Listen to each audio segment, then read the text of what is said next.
Fala pessoal, tudo bem com vocês? Como é que vocês estão? Eu sou o Lucas, principal analista aqui do GA Invest, e hoje eu vou trazer para vocês uma análise completa, tudo que você precisa saber sobre o e-commerce, porque tem muita gente me perguntando lá no direct sobre Americanas, sobre Magazine Luiza, sobre Via Varejo, sobre Mercado Livre, por que está caindo tanto a Magazine Luiza, por que a Via Varejo está caindo tanto, quais são os principais pontos que você tem que olhar quando você está analisando empresas de e-commerce. Eu vou mostrar o que as pessoas fazem atualmente e o que elas deveriam fazer para conseguir de fato determinar quais serão as melhores empresas para se investir dentro desse setor. Esse vídeo deu um trabalho considerável, tá pessoal, para conseguir trazer tudo isso aqui para vocês de uma forma sintética, de uma forma direta ao ponto. Então não custa nada você deixar o seu like aqui embaixo e se inscrever no nosso canal se você gostar do vídeo, tá? E mandar para seus amigos também que investem na Via Varejo ou que investem na Magazine Luiza e que estão um pouco perdidos aí acerca da queda relevante nas ações das companhias ao longo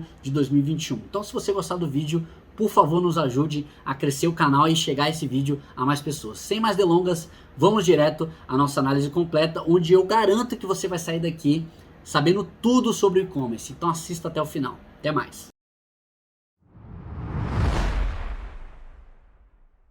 Vamos lá, pessoal. Eu vou dividir esse vídeo aqui basicamente em 3 partes, tá? A primeira parte eu vou mostrar a análise que as pessoas geralmente fazem sobre esse setor. Então o que as pessoas olham e que talvez faça sentido para outros setores, mas não exatamente para esse setor. A segunda parte eu vou mostrar para vocês o que é importante de fato para você olhar quando você está olhando uma empresa de marketplace, de e-commerce. Tá? Então vou mostrar alguns indicadores que são interessantes você prestar atenção quando você está querendo investir nesse setor.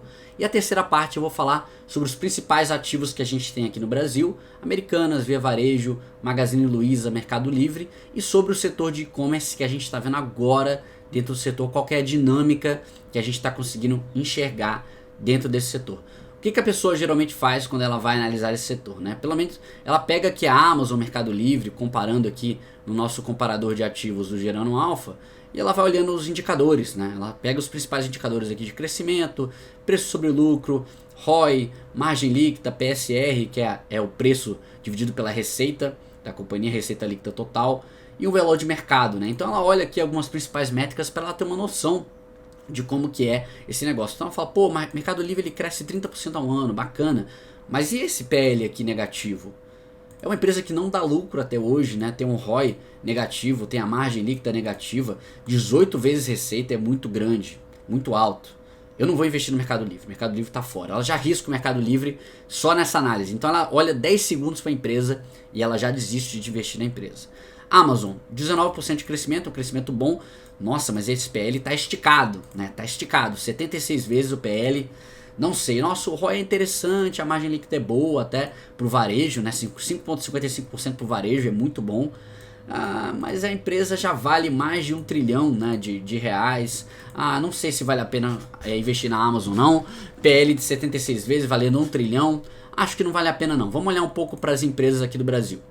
Magazine Luiza cresce bem, né? 30% ao ano, cresce muito rápido.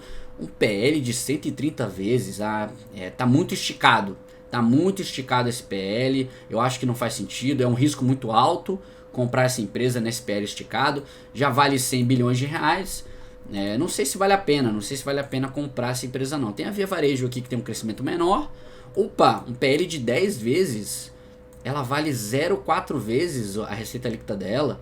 O ROI é melhor que o da Magazine Luiza e a margem EBITDA, né, aqui melhor do que da Magalu também. Putz, cara, e ela só vale 12 bilhões. Aí o cara vai lá e escolhe a vencedora dele em 2 minutos de análise, né? Então o cara fala, Via Varejo é a melhor empresa para se investir no setor, sem sombra de dúvidas, tá?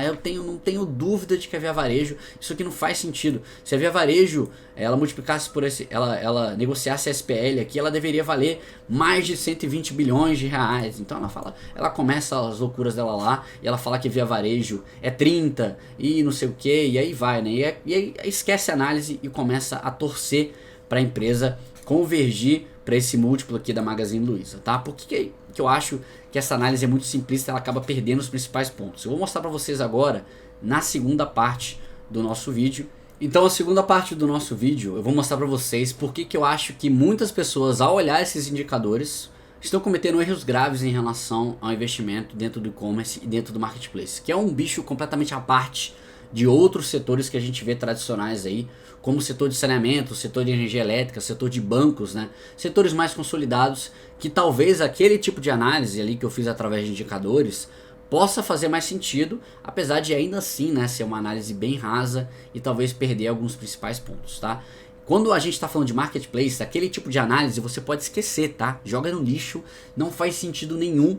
E eu vou mostrar para vocês aqui por que isso, o que eu estou falando faz sentido, por que o marketplace você tem que olhar outras métricas, outras coisas que são mais importantes, tá? Primeiramente eu vou utilizar aqui a carta da Hicks, que ela fez junto com a Stella. Eu vou deixar o link aqui embaixo se você quiser ver a carta completa. Eu vou tentar me ater aos principais pontos aqui, que eles estão explicando um pouco sobre os marketplaces, né? Primeiramente eles botam aqui a definição de marketplace, e tem muita gente que acha que marketplace é uma coisa nova, que surgiu agora com a Amazon, com o Mercado Livre, mas eles mostram que não, né? O marketplace é uma coisa que sempre existiu, é basicamente um local que você tem pessoas transacionando, né, ali. Você tem compradores, você tem vendedores, e eles se conectam através do marketplace. Então pode ser, por exemplo, uma praça, um shopping center, uma feira. Então o marketplace ele sempre existiu, e aqui ele mostra meio que o histórico do marketplace.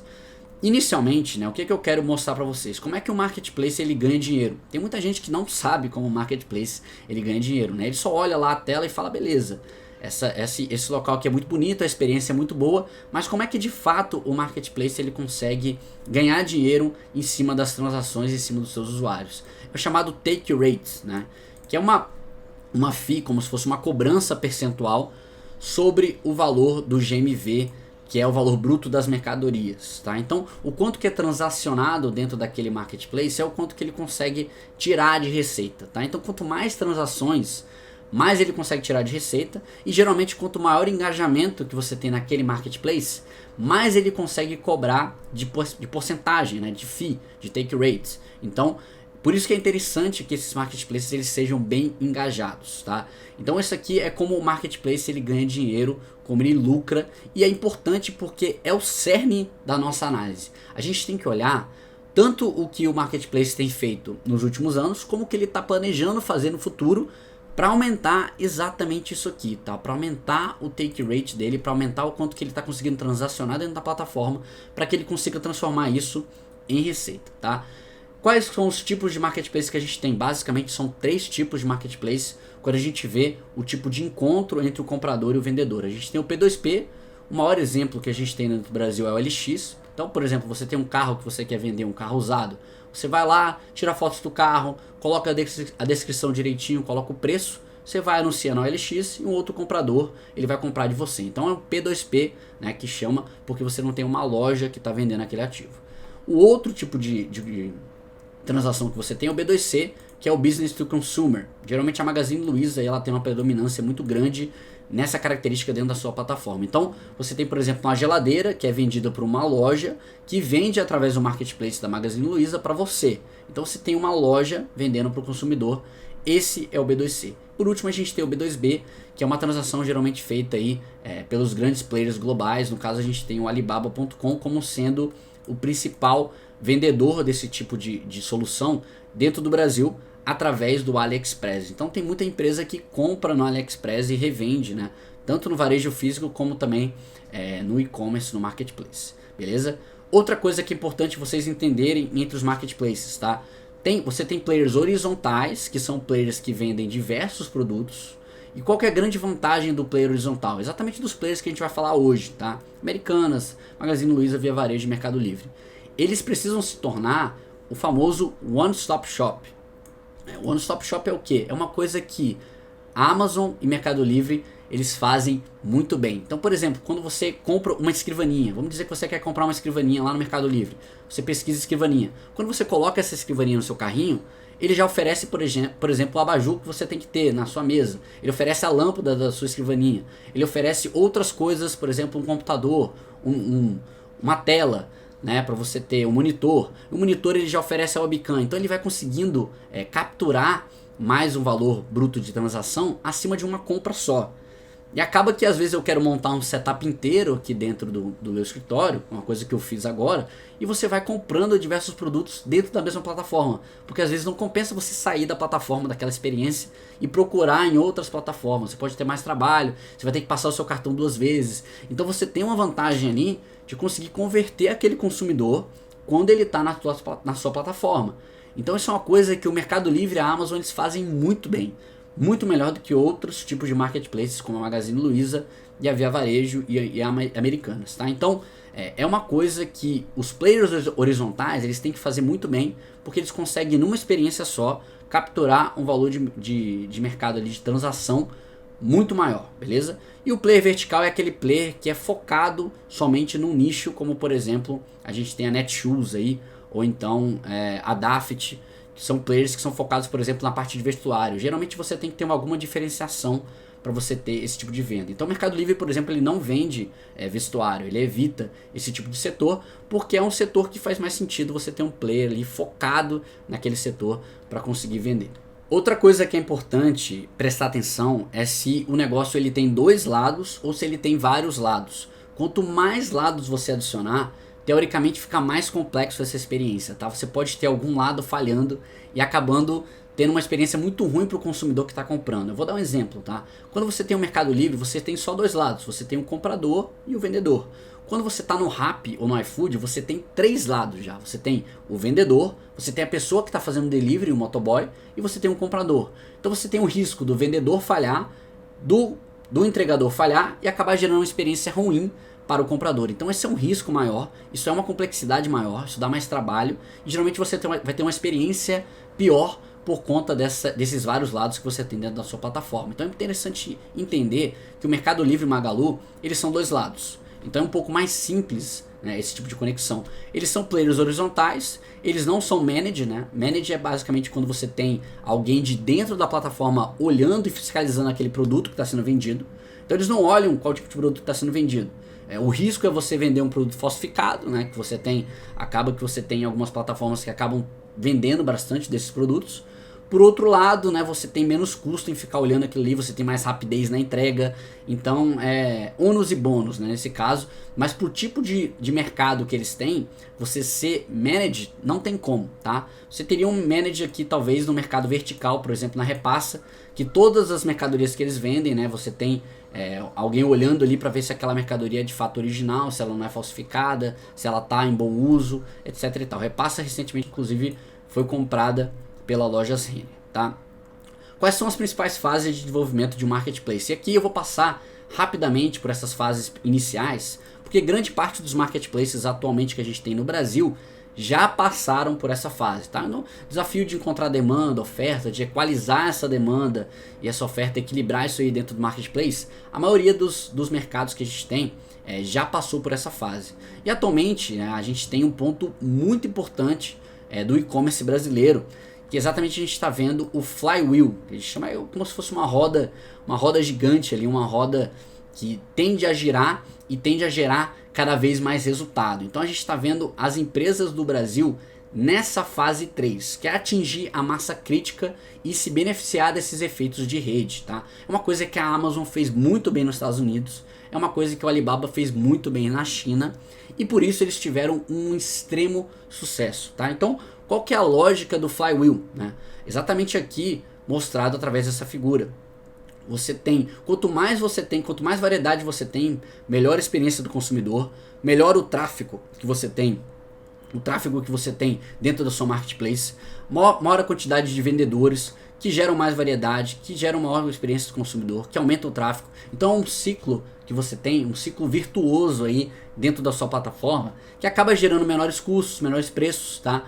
Então é uma coisa que o marketplace ele acaba buscando a qualquer custo. Esse efeito de rede ele é muito benéfico para o marketplace, porque ele consegue crescer organicamente com uma facilidade muito maior. Então, quanto mais consumidores, maior o tráfego. Quanto maior o tráfego, maior a atração dos merchants, né, que são os vendedores. Quanto maior a quantidade de vendedores, maior a variedade que você tem no marketplace. E a experiência do consumidor ela melhora muito mais. E quanto maior a escala da plataforma, ela consegue ter menores custos de logística, de headquarters, né? Então ela consegue diluir esses custos fixos de uma forma muito melhor. Então ela consegue devolver, né, parte ou totalidade dessa diluição de custos aos usuários através de uma redução ali do frete, o preço menor do frete, e aí ela acaba conseguindo ficar mais atrativa ainda para esses usuários. Então é importante você entender que essa métrica, né, ela acaba fazendo o rodamuinho girar cada vez mais rápido à medida que a empresa pega a tração e ela consegue fazer isso girar automaticamente. Então como que as plataformas elas geralmente fazem esse tipo de entrega, né? Ela geralmente bota ali um subsídio econômico, ela dá um cupom para você, né? Ela coloca uma entrega de valor superior pelo produto, então ela consegue entregar mais rápido. Então se você tem uma logística mais rápido, se você tem um preço mais atrativo para aquele tipo de produto, consequentemente você consegue gerar mais tráfego, o que acaba retroalimentando o sistema. Então, se o vendedor está vendendo, por exemplo, vamos dizer que o vendedor ele tem uma loja em cada marketplace, tá? Vamos dizer que ele tem 4 lojas. Se ele está vendendo muito mais no Mercado Livre, e ele tem esse trabalho de gerenciar 4 lojas, e ele está tendo uma experiência melhor para o consumidor dele no Mercado Livre, pode ser que mesmo pagando uma taxa maior, mesmo pagando um take rate maior, ele escolha fechar as outras 3 lojas e vender somente no Mercado Livre. Tá? Isso pode acontecer. Então os melhores vendedores eles podem acabar optando pela melhor plataforma. E a melhor plataforma vai atrair os melhores vendedores, o que acaba atraindo os melhores compradores também. Então é uma coisa que acaba se retroalimentando de uma forma bem interessante. Tá? E a gente está exatamente nessa fase do mercado no qual a gente tem esses marketplaces tentando chegar nessa massa crítica aqui. Quando você chega nessa massa crítica é quando o negócio cresce muito rapidamente, ele exponencializa, né? Então é uma coisa que a gente viu lá na Amazon, lá fora nos Estados Unidos, uma coisa que a gente viu no Alibaba, quando ele chega nessa massa crítica, basicamente ele 30%, 40% do mercado, o negócio fica muito difícil você não comprar através desse marketplace, porque ele ganha uma escala muito relevante, tá? Então essa é a grande mágica, esse é o ponto chave do marketplace. Se eu fosse colocar um ponto, né, o ponto mais importante do marketplace nos dias de hoje que você mais tem que olhar é exatamente esse efeito de rede, né, porque ele cria esse ciclo virtuoso que é muito benéfico, tá? Tem um certo mito no mercado, nessa parte de e-commerce, de marketplace, que fala que as barreiras de entrada elas são inexistentes. Pera lá, né? As barreiras de entrada elas são inexistentes no começo do negócio. Então, pô, se eu quiser montar um mercado, se eu quiser montar uma lojinha através da local web lá, ou através de qualquer outro site aí, eu consigo montar, beleza. Outra coisa é eu conseguir ter tráfego na minha loja. Então como é que eu vou conseguir ter compradores olhando a minha loja se eu não tenho um formato de tráfego, né? Se eu não tenho uma marketplace ali para conseguir realmente trazer o comprador. Então, calma lá, né? Inicialmente a barreira de entrada é inexistente. No momento que algo começa a tomar uma proporção de Mercado Livre, de Amazon lá fora, de Alibaba, aí é complicado. Se você quer vender algum tipo de produto online, você não está nesse mercado, você não está na marketplace, é como se você não estivesse no shopping center, é como se você não estivesse na feira, como se eu fosse aqui na frente da minha casa e abrisse um mercadinho. Beleza, eu vou abrir uma lojinha bem ali. Não tem fluxo de pessoas, então você tem que estar onde o fluxo está. Então não tem essa da barreira de entrada ser inexistente, você demora anos para conseguir maturar o marketplace. O Mercado Livre está há muito tempo maturando o marketplace. Então, a partir do momento que atinge um certo tamanho, a barreira de entrada é muito forte, tá? É muito alta e a gente já enxerga isso dentro do Mercado Livre nos dias de hoje no e-commerce, tá? No e-commerce brasileiro a gente tem essa condição. E acaba que cria uma condição do quê? Do winner takes all, né? Eu não acho que no Brasil, por exemplo, a gente vai ter essa condição tão parecida com os Estados Unidos, com China, né, e tudo mais. Mas acaba que assim, o fato é que não vamos ter 6 vencedores. Hoje em dia o que a gente tem disputando, os principais players que estão disputando o mercado interno são quais? Via Varejo, Americanas, Magazine Luiza, Mercado Livre, Amazon e a gente tem a Shopee agora entrando bem forte. Então a gente tem 6 players que estão batalhando aí dentro desse mercado. Não tem como a gente ter os 6 como vitoriosos, tá? Basicamente você vai ter 2 ou 3 talvez, por conta do Brasil realmente ter umas características aí bem interessantes. Mas assim, a partir do momento que você tem um líder ali pegando um market share muito grande, eu vou mostrar futuramente aqui o market share do nosso e-commerce, quando eu falar na terceira parte, fica mais difícil para os incumbentes entrarem e acabar roubando o market share aí desse líder. 2 conceitos interessantes que vocês têm que entender para entender o marketplace, tá? O LTV, que basicamente é o valor total de um usuário em média que ele gera na plataforma ao longo da sua vida útil, Para ser conservador, geralmente as plataformas consideram um período de 1 a 3 anos. E com base nessa margem de contribuição, você tem o LTV.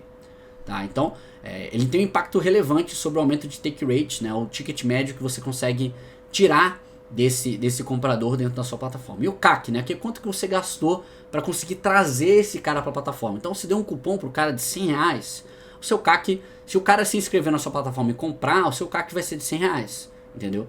Ah, você usou publicidade para conseguir trazer esse cara para cá, o seu CAC vai ser aquela publicidade ali para aquele usuário.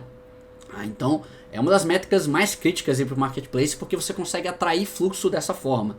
E, de novo, né, você tendo o maior número de fluxo, geralmente você vai ter um número maior de vendedores e um número mais variado de itens dentro do seu marketplace. Então é uma coisa que você tem que estar buscando o tempo todo. Esse processo de conversão de funil, né? Você gera o lead, ele visita a plataforma, ele cadastra, ele realiza a compra.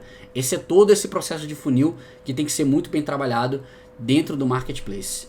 E o LTV sobre CAC é o quanto que você consegue gerar de retorno sobre aquela aquisição de usuário incremental que você fez. Então, se você tem um LTV sobre CAC acima de 1, que é o ideal, tá? Se você tem um LTV sobre CAC médio da sua plataforma abaixo de 1, você está gastando muito mais para trazer aquela pessoa do que ela vai transacionar na sua plataforma ao longo de 3 anos.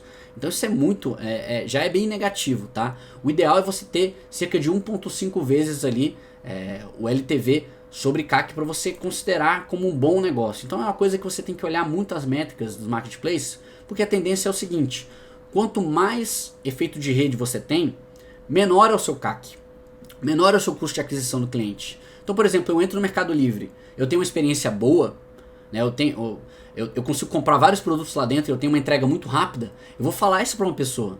Sei lá, vou falar, olha só, montei minha escrivaninha, comprei no Mercado Livre e tal. E essa pessoa, ela foi meio que convertida de forma orgânica. Né? Então, quanto mais você tem espaço nisso aí, menor você consegue ter o seu CAC. E maior acaba sendo o CAC do seu concorrente, porque o seu concorrente ele não tem esse efeito de rede, ele não tem esse negócio orgânico. Então ele tem que gastar muito mais em publicidade, ele tem que mostrar que ele tem algo mais interessante ali para conseguir converter o cliente. E pode ser que o LTV acabe não compensando, tá? Então a gente tem muita empresa hoje em dia que usa um CAC gigantesco para conseguir converter um LTV muito baixo. Isso é uma baixa qualidade de negócio, uma baixa qualidade de marketplace. O ideal é o marketplace conseguir crescer, né, de forma orgânica. O ideal é o LTV sobre CAC ele ser maior do que 3 vezes no período de 3 anos. Então é uma métrica muito importante de ser olhada que pouquíssimas pessoas olham quando elas vão investir no setor de e-commerce, tá? Então, fechando essa parte aqui, o que eu quero mostrar para vocês é o seguinte: quando você se torna um one-stop shop, que é basicamente, olha, eu quero comprar várias coisas diversas, eu vou numa plataforma só, que hoje em dia é o que eu faço no Mercado Livre. Eu vou no Mercado Livre, eu acho alguma coisa, eu compro, eu lembro que eu tenho que comprar uma outra coisa, eu pesquiso no Mercado Livre. Eu não vou para Magazine Luiza para pesquisar aquele produto, porque eu já estou ali naquela experiência de compra e eu quero fechar minha compra o mais rápido possível. E eu sei que geralmente o Mercado Livre é um dos que entrega mais rápido, então acaba que gera um valor para mim, mesmo que tenha ali um frete ou um preço que eu possa pagar talvez um pouco acima de outros mercados. Vou pagar R$10 a mais, por exemplo, uma caixa, que eu vou comprar uma caixa para organizar as coisas. Não tem problema, tá? Se eu sei que aquela plataforma ela vai me entregar com qualidade, que eu tenho uma experiência boa naquela plataforma, se eu sei que ela vai entregar em menos tempo de frete, que aquele vendedor que está lá é confiável, eu vou preferir comprar naquela plataforma. Então, com uma grande base de usuários, você consegue fazer isso, porque você atrai uma grande base de usuários, você atrai uma grande base de vendedores. E aí você consegue um cross-sell mais fácil também, tá? Então você vai oferecendo produtos para aquele consumidor e ele vai aumentando o ticket médio que ele vai gastar dentro da sua loja. Então, quando você tem um stop shop tão dominante, como por exemplo a Amazon tem nos Estados Unidos, você consegue capturar os usuários lá no início da sua jornada de compra e você consegue reduzir muito o seu CAC. Então, essa escala também traz vantagens na logística e outras economias de escala, como as despesas administrativas. Então, isso é bem interessante, tá? E aí você tem diversas formas, né, de você conseguir capturar esse one-stop shop. Por exemplo, a Magazine Luiza ela tem vários mini apps dentro do ecossistema da Magalu. Então você tem a Zattini, Netshoes, estante virtual, tudo dentro do aplicativo principal da Magazine Luiza. Então, através de vários tipos de empresas, ela consegue oferecer aquele one-stop shop para você em diversos tipos de produtos. Então, na verdade, ela tem vários marketplaces verticais dentro de um marketplace horizontal. É uma coisa bem interessante que a Magazine Luiza consegue fazer. E a Amazon e o Mercado Livre, eles conseguem criar esse conceito de lojas oficiais dentro do marketplace deles, tá? Então é um ambiente específico para alguns sellers muito grande, como por exemplo, sei lá, a Nike ou então a Adidas, que vão criar lojas oficiais dentro dos marketplaces da Amazon e do Mercado Livre. Então, o foco do marketplace horizontal, é se tornar um one-stop shop. É isso, tá? Se você não quer se tornar um one-stop shop, você não tem que ser marketplace horizontal, você tem que ser marketplace vertical, tá? E agora a gente vai perceber, a gente vai olhar com essa crítica o que os marketplaces atualmente do Brasil estão fazendo para se tornar one-stop shop para os compradores. Falando rapidamente aqui da Americanas, tá? O que a gente consegue ver da Americanas? Historicamente, ela foi um dos primeiros players a criar um marketplace digital. A B2W foi um dos primeiros a surgir junto com o Mercado Livre. Então, teoricamente, ela teve uma vantagem muito boa de conseguir se estabelecer quando tudo era mato, né, dentro do e-commerce brasileiro. E, consequentemente, ela conseguiu um share de mercado bem interessante. O problema, na minha opinião, começou a surgir a partir de 2015, tá? Quando a gente olha o market share do Brasil em 2015, qual que é a realidade que a gente vê de 2015? A gente vê o Mercado Livre com 14%, a B2W era líder do Brasil com 23% do mercado, e você tinha uma quantidade absurda que ia ser capturada de vendedores que não são profissionais, não são profissionalizados, não são essas empresas maiores aqui, né? Então, quase metade do mercado estava ali para ser capturada de forma tranquila. Então você tinha um oceano azul para você conseguir consolidar o e-commerce do Brasil através dos principais players, dos principais marketplaces, tá? E o que a gente enxerga aí ao longo desses últimos 6, 7 anos? Basicamente a B2W ela parou no tempo. Ela começou perdendo market share muito forte aqui em 2017, ó, e ela deixou de ser líder em 2017, o Mercado Livre capturou muito rapidamente o market share da companhia aqui de 2015 a 2017 e posteriormente ela só vem defendendo o market share. Ela não consegue ganhar, apesar de que a quantidade de players que não são profissionais, digamos assim, ou são menores, né? Porque você tem a Amazon e o Shopee aqui dentro, tudo bem, mas eles têm percentuais menores. Grande parte desse mercado, por exemplo, aqui está fragmentado em players que não são tão fortes e não tem tanta escala quanto esses principais 4 aqui que a gente vai analisar hoje. Então você tinha um potencial muito grande aqui, uma oportunidade gigantesca em 2019 para capturar 36% do mercado. E a gente acredita que a B2W capturou um pouco do mercado desses players. O problema é que ela perdeu para outros players, principalmente em 2020. Aqui a gente vê um crescimento absurdo da Magazine Luiza e da Via Varejo. Tá? Então ela perdeu muito potencial aqui de 2015 a 2020. Então basicamente a gente acredita que a Americanas ela perdeu, né, a sua grande chance de se tornar um player relevante no e-commerce brasileiro. Ainda é um player relevante no e-commerce brasileiro, mas ela poderia ser o que o Mercado Livre é hoje, tá? E ela não é. E recentemente, né, ela fez aí essa fusão. Inicialmente eles fizeram a cisão da empresa da B2W, da parte digital da Americanas. Na época fazia sentido. E hoje em dia, com as sinergias que são utilizadas muito bem pela Via Varejo e pela Magazine Luiza, ela tem voltado, né, a se unir com a sua parte física para conseguir aumentar um pouco mais a sinergia dela conseguir vender, por exemplo, um produto que ela já tem na sua loja, utilizando a loja dela como se fosse um mini hub, né, um mini centro de distribuição logístico de last mile, que seria a última milha ali para ela conseguir chegar no seu consumidor. Então é uma coisa que faz muito sentido, tá? Um movimento que faz sentido, mas é um movimento que deveria ter sido percebido em 2018 ou 2019, que foi exatamente quando a Magazine Luiza ela começou a fazer esse tipo de movimentação. Então, dentre as 4 americanas, a gente acredita que é a empresa que menos conseguirá ganhar mercado. A gente acha que é a empresa que mais perderá mercado, ainda mais nos próximos anos, tá? Então a Americanas é uma empresa que a gente não está muito otimista não. Quando a gente olha a Via Varejo, a gente vê que é uma companhia que ela teve uma dinâmica diferente, né? É uma companhia que praticamente ela foi largada. Se você for olhar aqui a Via Varejo em 2015, ela tinha 12% do mercado de e-commerce e ela não fazia nenhum esforço para isso, tá? Era uma loja bem ruim, bem mal administrada, não tinha uma logística boa, não tinha uma quantidade boa de sortimento de produtos. Era basicamente eletrodomésticos, né, que as pessoas gostam de comprar na Casa Bahia e no Ponto Frio e acabavam comprando no e-commerce aí da Via Varejo, mas ela não fazia nenhum esforço para isso, tá? Era completamente esquecida essa área de e-commerce. E o que acabou acontecendo até 2018 foi que ela perdeu muito mercado, né? Quando teve a mudança lá na Via Varejo, na administração da Via Varejo, ela começou a olhar para esse mercado de novo, né? Que surtiu efeito demais aqui em 2020. Então a empresa dobrou o seu market share de 5% ou 6%, aqui eu não estou conseguindo enxergar, para cerca de 11%. Então algo muito positivo para a Via Varejo. bem interessante, tá? E ela tá fazendo outras medidas aqui, que ela vai começar financiamento dentro dos produtos marketplace, então ela tá realmente se movimentando muito bem. O problema é o seguinte, eu acho que o tempo para ela fazer isso era entre 2015 e 2019, tá? Então, enquanto você tinha 48%, 45% do mercado a ser consolidado, você tinha um potencial muito bom para fazer esses movimentos, tá? E eu acho que o timing da Magazine Luiza ele foi perfeito nesse ponto, porque ela começou a se preocupar muito mais com o marketplace em 2016. Então ela se preocupou exatamente no momento certo. O Mercado Livre ele vem desde 2010 se preocupando exatamente com tudo que a gente está passando aqui. Então ele é o player, hoje em dia ele é o player maior do setor porque ele se preocupa com isso desde antes, tá? A B2W ela entregou o seu potencial e a Via Varejo, na nossa opinião, ela acaba que ela começou a se preocupar muito tarde. Então fica complicado dela conseguir ganhar muito mais mercado agora que você tem 18% aqui.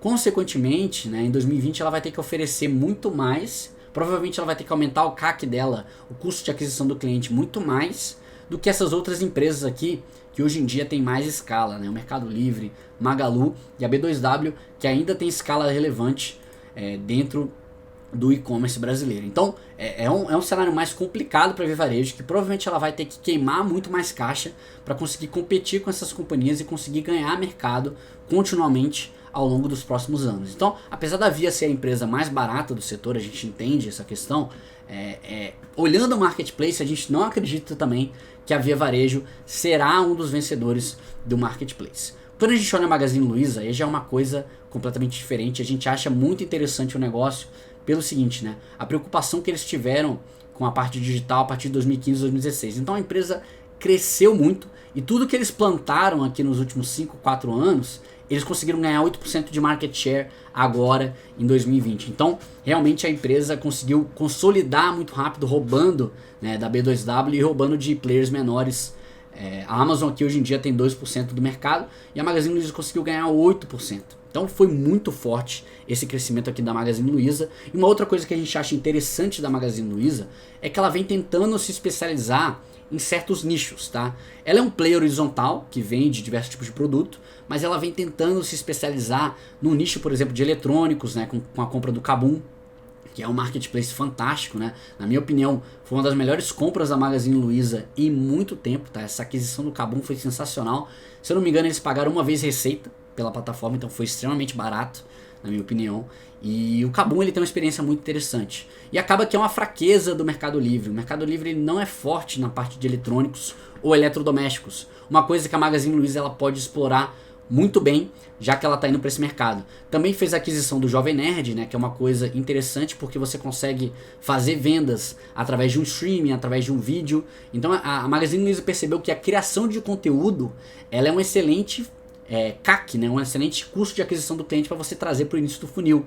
Então através da aquisição do Jovem Nerd, ela consegue oferecer produtos que estão na plataforma dela, nas parceiras dela, através da criação de conteúdo do Jovem Nerd. Eu achei uma sacada sensacional. Então a gente acha que a Magazine Luiza será um dos vencedores, sim, e provavelmente vai ser a única empresa brasileira que será um dos vencedores do marketplace, porque ela tem essas características de busca, de engajamento, de efeito de rede, de conseguir realmente ter um sortimento de produtos muito interessante dentro de nichos específicos, nichos que são fracos em outros players, como por exemplo a Amazon e Mercado Livre. A Amazon ela não tem essa venda de eletrodomésticos tão forte ainda. Então a Magazine Luiza ela pega exatamente o que ela é forte e ela usa a favor dela para conseguir ganhar mercado sobre outros players que não vão ter força nesses mercados, tá? Então isso é algo bem interessante que a gente acha que é uma característica diferente do e-commerce brasileiro em relação ao e-commerce lá de fora. Por último, a gente vai falar aqui um pouco do Mercado Livre e por que a gente acredita que o Mercado Livre ele vai ter mais da metade do mercado quando esse mercado de fato ele maturar, né? Porque a gente vai ver também que o mercado latino-americano ele tem muito espaço ainda para crescer. Quando esse mercado maturar, ele vai ter mais da metade do market share desse mercado, lá talvez em 2030, né, 2035. Então o Mercado Livre ele deve ser o vencedor da América Latina. E por que a gente acredita que esse é o cenário base? Basicamente, né, a experiência cada vez mais agradável de compra do Mercado Livre, ele já tem um efeito de rede muito grande, uma escala muito relevante. mostrado recentemente, por exemplo, pelos investimentos que o Mercado Livre fez em logística. Então ele melhorou muito mais a logística dele, está entregando muito mais rápido. Então esses benefícios que ele consegue por conta dele ser o maior, eles tendem a ficar cada vez maiores e tendem a aumentar cada vez mais o gap em relação aos outros players, tá? Então você tem, por exemplo, Via Varejo conseguiu dobrar o market share dela em um ano. Isso é incrível, tá? Incrível, maravilhoso.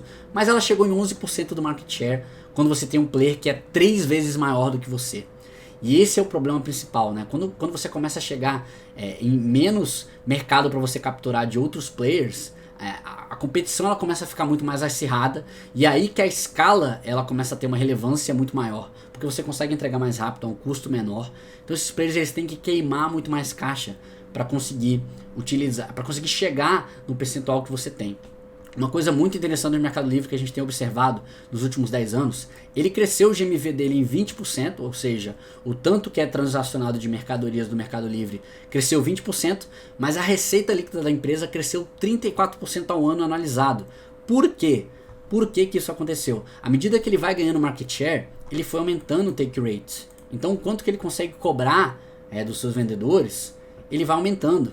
Porque ele tem esse efeito de rede muito melhor. Tá bom, você não quer vender no Mercado Livre, você quer vender em outra plataforma, tudo bem, pode sair, não tem problema. Aí quando o cara sai do Mercado Livre, ele percebe o quão importante era ele estar no Mercado Livre, porque o concorrente dele está no Mercado Livre. Então se ele não está no Mercado Livre, ele está perdendo receita.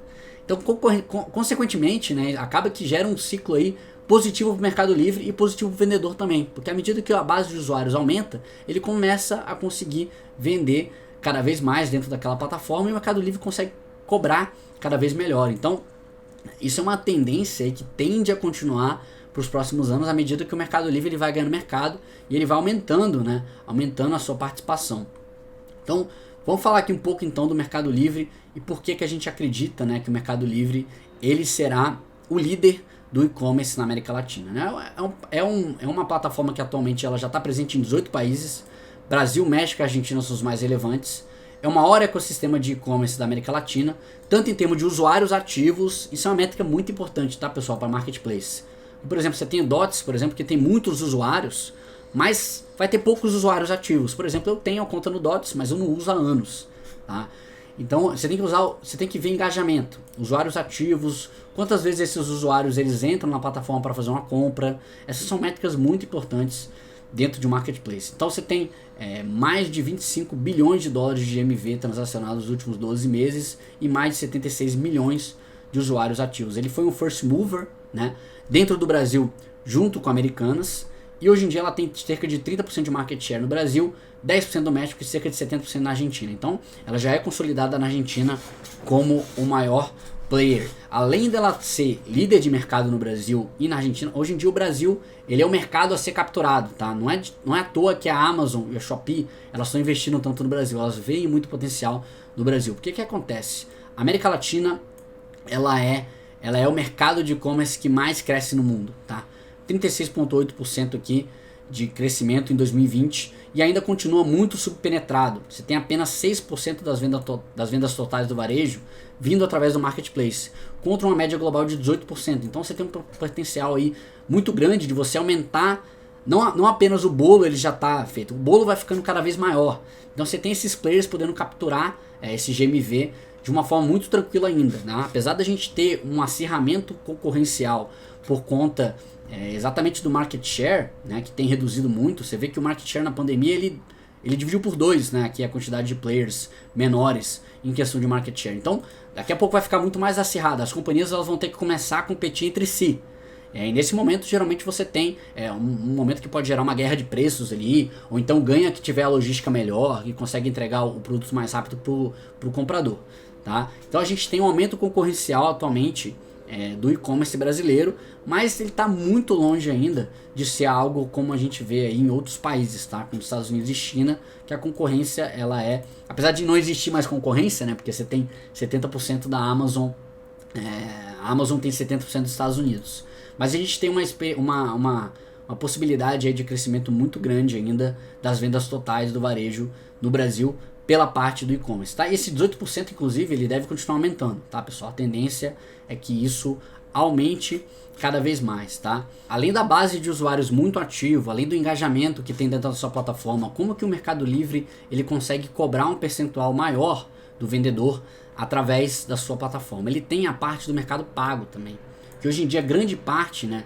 do GMV das transações do Mercado Livre é feita através do Mercado Pago. O Mercado Pago ele consegue resolver a dor do vendedor, de às vezes ele querer receber um produto à vista, e a dor do comprador, ao mesmo tempo de querer, por exemplo, dividir aquele produto em várias parcelas. Então ele consegue fazer essa parte de financiamento, às vezes você quer ter uma antecipação daquela venda. Então o Mercado Livre ele tem essa parte verticalizada que ele consegue cobrar um percentual maior daquela venda por conta desse valor agregado que ele consegue ter dentro da sua plataforma nessa parte financeira. Então esse foi um dos segredos, inclusive, para ele crescer esse take rate de 6% para 19% ao longo desses 10 anos. Tá? E a gente acha que é uma tendência que isso tem a continuar. É claro que tem um limite máximo ali de take rate, que a partir dali aquele vendedor ele não vai ter lucro. Então a gente estima aí um take rate final do Mercado Livre cerca de 25%. Tá? Então ele deve desacelerar bastante. Tem que entender o seguinte, pessoal. A gente basicamente ganhou aqui, por conta da pandemia, a gente teve uns 5 ou 6 anos aí de consolidação do setor de e-commerce por conta da pandemia. Então foi muito acelerado. Exatamente por isso que o take rate do Mercado Livre subiu tanto. O que ele ia subir em 5 ou 6 anos, ele acabou subindo em 2. Né? Então se você olha aqui o take rate do Mercado Livre, ao longo desse tempo, era 10% em 2017, foi para 12% em 2018, depois subiu para 16% e agora está 19%. E provavelmente já está maior em 2021. Então é importante entender que teve essa dinâmica dentro do setor de e-commerce brasileiro, que ainda existe um grande potencial, mas é uma coisa que acelerou, né, mais ou menos 5 anos aí de crescimento de todos esses players do e-commerce dentro do Brasil. E esse é o motivo que a gente acha que o Mercado Livre ele vai ser o grande vencedor dentro do e-commerce, não só do Brasil, como também da América Latina, tá, pessoal? Então, espero que vocês tenham gostado desse vídeo. Deu um trabalho gigantesco de conseguir estudar tudo isso aqui e trazer para vocês a nossa visão de forma mais simplificada, tá? Acredite, isso aqui foi uma forma simplificada de a gente trazer para vocês os principais pontos do e-commerce. A gente está vendo que tem muita gente penando aí com as quedas recentes dos ativos, então é importante a gente entender essas métricas para entender o que está em jogo aqui no longo prazo, tá? No curto prazo, o que a gente está tendo? A gente está tendo aumento da taxa de juros, a gente está tendo diversas questões aí que podem complicar um pouco para os players do e-commerce, mas a gente acredita que no longo prazo é de fato o que interessa. A gente tem que olhar os principais players, o que eles estão fazendo nesse momento. Então, em ordem decrescente do que mais a gente gosta no e-commerce, a gente colocaria o Mercado Livre em primeiro, a Magazine Luiza em segundo, a Via Varejo em terceiro e a Americanas e B2W, que agora é Americanas, né, em quarto lugar, tá, pessoal? Então, espero que vocês tenham gostado desse vídeo. Deixe o like aqui embaixo, se inscreva no canal, curta o nosso vídeo para que ele possa chegar a mais pessoas, porque ele deu muito trabalho para conseguir trazer tudo sintetizado dessa forma aqui para vocês, tá bom? Até semana que vem, bons investimentos, tamo junto!